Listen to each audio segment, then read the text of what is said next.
Are we going? Is it showing anything? There we are. Okay, uh, I'm back. Sorry, I said that I was going to do more stuff on here, but life kind of gets in the way. And I'm not exactly thinking about making YouTube videos when that happens. Um, that being said, there's been a lot of things happening lately in the world. I didn't know what to title this stream, so I just called it News of the World. I guess that's just what we're doing now. Um, so, elephant in the room, the Ukraine invasion.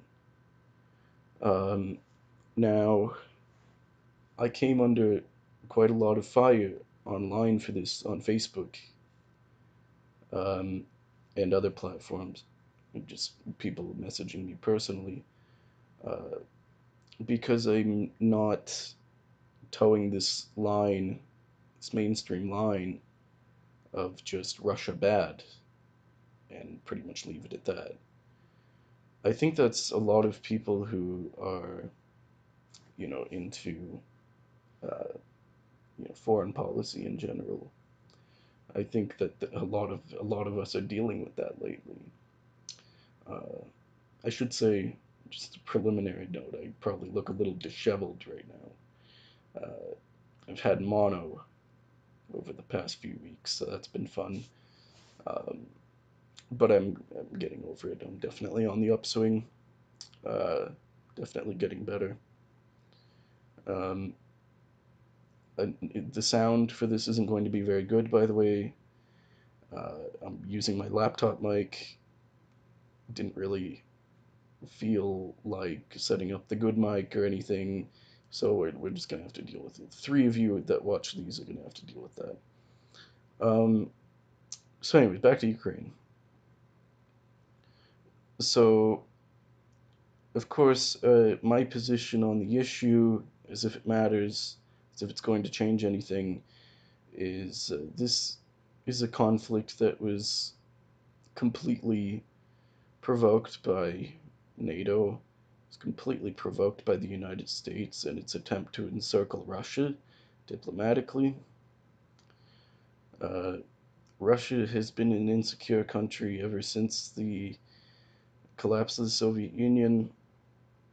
We've seen the expansion of NATO to Lithuania, Latvia, and Estonia, countries that border Russia and former Soviet republics. Um, NATO, an organization which shouldn't even exist anymore, now that the Cold War has been over for 30 years. It's understandable why Putin is insecure. It's understandable why Russia is insecure. Um, Understandable. I still think that the invasion was inadvisable. Um, I think that doing it was probably a terrible geopolitical decision from the perspective of Russia is being sanctioned into oblivion now. Its people are going back to breadlines uh, under capitalism. I thought that could only happen under communism, but they're lining up for food assistance. Um, Economically, it's very tough in Russia right now because of these sanctions. They're effectively even more isolated than they were before, and they're going to become even more insecure. Uh, I won't lie, I'm greatly concerned about this. I'm greatly concerned that Russia now has not the justification, there's never a justification for this, but has the prerogative for nuclear action. Um, I don't think that they'll use it. I think that most countries know better than to end humanity. However, it's on the table. And when a country is pushed to this level of insecurity, especially a great power, a great nuclear power, uh, it's a very dangerous game. I'm greatly concerned for the world at the moment. I think that most people should be.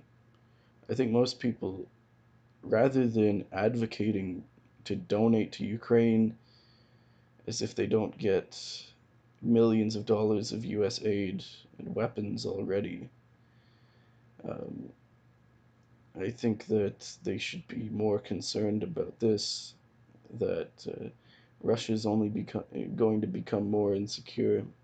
They're going to become like a bee stinging reflexively upon death.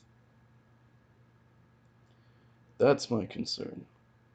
Um, the response to this conflict, I think, online in the West has been laughable. We've seen people bravely putting the Ukrainian flag in their profile picture on Facebook, and look at me, I'm so moral.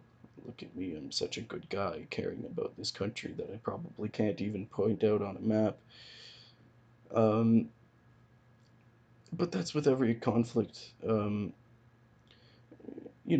These are the same people who probably don't even know that there's been a conflict raging in Yemen for the past 8 years, which has killed upwards of 500,000 people. Um, and if you include the blockade imposed on Yemen, has probably killed upwards of 1 million people. Um, but I don't blame these people for having this mindset. This is a very culturally ingrained, this is a very technologically ingrained sort of mindset that these people have. And it's very difficult to escape. And I accept it. People like me, we're just nerds who tend to look way too deep into these things. Well, I wouldn't say too deep. I say it's perfectly fine level of deepness. Um, but not everyone has time for that, especially not working people, especially not people who are living paycheck to paycheck. So I think that's about all I can say on the matter. I don't claim to be an expert on it. Um, I say be weary also of Caleb Maupin types, straight up siding with Russia on this. I will say that if Russia takes Donetsk and Luhansk, I probably wouldn't lose sleep over it. These are already separatist areas. The majority of the population is Russian. Uh, they are supportive, not necessarily supportive of Russia, but they want to be within the Russian Federation. I wouldn't really lose sleep if Russia took these areas, but also there just needs to be a de escalation. There needs to be the prospect of Ukraine being a neutral buffer state between NATO and Russia. Last time I checked, NATO is the North Atlantic Treaty Organization. And last time I checked, Ukraine, uh, Latvia, Estonia, and Lithuania are not in the North Atlantic. They're nowhere near the North Atlantic. Um, this is an organization which has completely overstepped since the Cold War, has completely become an expansionist organization, and is pushing the world to the brink of global conflict. Uh, I would say that more of the blame for this conflict lies on NATO expansionism than Russian evil. People really need to stop looking at global conflict as good versus evil. People tend to have this sort of schoolboy morality in looking at these things, where they just, it's like they're watching the next Avengers movie. Um, why is Putin doing this? Because he's bad. And that's pretty much all you need to know. Uh, it's sort of this like pseudo fictional It's not even fictional because fiction requires a decent motive for an antagonist. This is why, for example, I don't like Star Wars. Star Wars, what motive does the Empire have for what it's doing? What motive does Darth Vader have? What motive does Palpatine have? It's just that they're bad and they feel like doing bad things. Uh, it's not a fully formed motive for what they're doing, and people tend to internalize that. This is a sort of narrative structure that's all over Hollywood. It's a very cultural sort of thing that becomes really ingrained within our minds. That the world is fundamentally just a struggle between good and evil and nothing else. It's a struggle between moral people and immoral people. You can see the same thing during the War on Terror, that terrorism is treated as an ideology. That terrorists are not doing terrorism because they're poor people and they have pretty much nothing else to live for. Uh, no, it's just because they hate America. It's just because they hate the West. Why do they hate the West? It's just because they do. Don't ask any further questions. Um, and that's what you can really see in the response to this conflict. Is they pretty much just say Russia bad and leave it at that. Um, so that's yeah. That's I'll end it there. Uh, I would like to do more of these. I would actually like to move more towards having conversations with other people, not just having me barking at the camera for a few minutes. I would like to actually have dialogues with people, maybe even people I disagree with, although I don't know a lot of those people.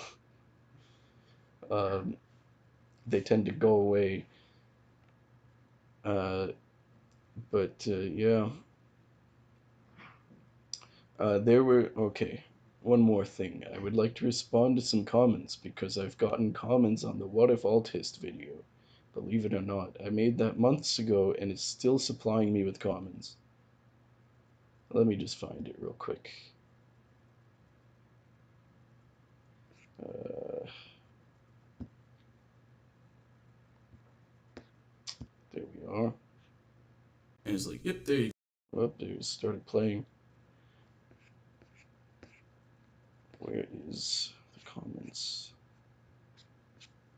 There they are. So this Leonard character, he's got a Shrek profile picture. Uh, I would comment on his grammar and his spelling, but um, you know, who knows? Maybe English isn't his first language. I don't want to, dabble on that. So he brought up a few things. My problem with this, with Leonard, if you're watching this, why don't you respond? I'm trying to respond to these, but you're not even really giving me a response to my first comment. Um, he commented on this map, and this is his map of the English language all over the world. And he said, "Could I have a timestamp for which map you're referring to?" He just never answered. But then he commented two more times after that. I don't know. Um, okay, here's a juicy one. He says, "Well, Great Britain was the first country to industrialize, and they were the most capitalist society in human history."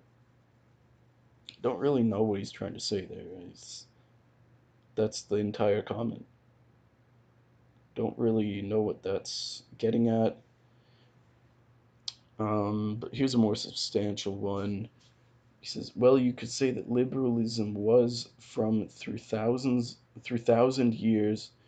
I'm just reading this word for word, like I'm not going to like try and fix it. Was from though thousand years of social engineering with the Danish and the Vikings. Since if you wanted anything as a Viking, it would be easier just to take what you want from your enemies instead of trying to create it yourself. Or if you want slaves, go out on boat and take it from England. Okay, Also, the Holy Roman Empire was most of the divided by the different groups involved. So the German people in Scandinavia was always more individualist than the rest of Europe. I think that's highly debatable. If he's saying that individualism is basically just stealing, I don't like. Doesn't that kind of disprove what he was trying to say in the first place? I'm just really confused with what he's trying to say here. The thing with the Vikings is it was easier just to take what you want from your enemies. That's not really the basis of liberalism. The basis of liberalism was anti-monarchy. It was republican. It was republicanism as a political system, and capitalism as an economic system. That's how I conceive of liberalism. I think that's how like most people conceive of liberalism. Was the movement against monarchistic political system and feudalistic economic system. Uh, it was a great transformation in society which took about 200 to 300 years. Um, you could pinpoint, I don't think you could pinpoint any point where liberalism fully started. I think you could pinpoint when liberalism cemented itself as the dominant sort of ideological hegemony in the world, and that was World War One. Was fundamentally when most monarchies. Oh my God! I hope that music isn't copyrighted. Hope people can't hear that. But that, World War One was when the last of the big monarchies began to collapse, um, such as in Germany and Austria, uh, as well as Spain. Spain took a little bit longer, until 1936. Um, but that was really when it sort of cemented itself as the dominant world system.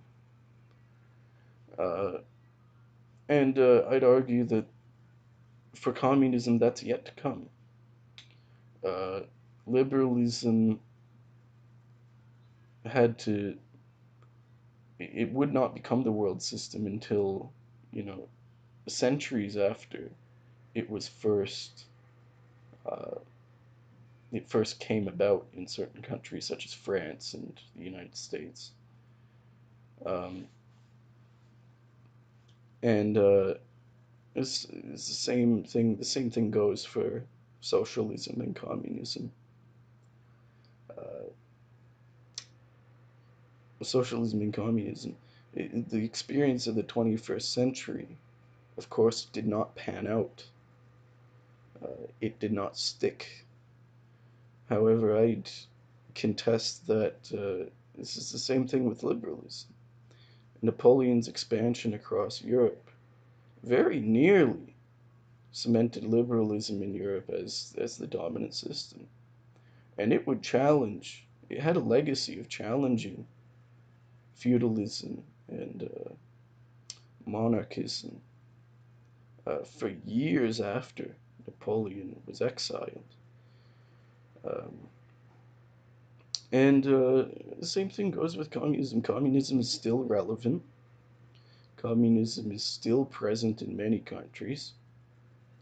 Communism still has many movements within non communist countries. However ineffective they may be in the West. Uh, but it's, yeah, maybe I'm thinking too deeply about this comment that, like, kind of just doesn't make sense. Leonard, I don't know what to say to you, man. You seem like interested enough in pretty good dialogue here. Uh, I just like don't really know what you're saying. Leonard, if you see this, you know, toss me some comments on this, all right? Just like elaborate. I need a bit more here. All right, so I think I'm gonna end it at that. It was good to stream again. Hopefully the sound wasn't complete and utter garbage. Hopefully the video doesn't get removed for copyright because someone's playing music outside my room. Uh, yeah, hope everyone is having a good time watching the world burn. I know I am. I'm turning 23 tomorrow. I wonder if I'll get a nuclear war for my birthday. Anyways.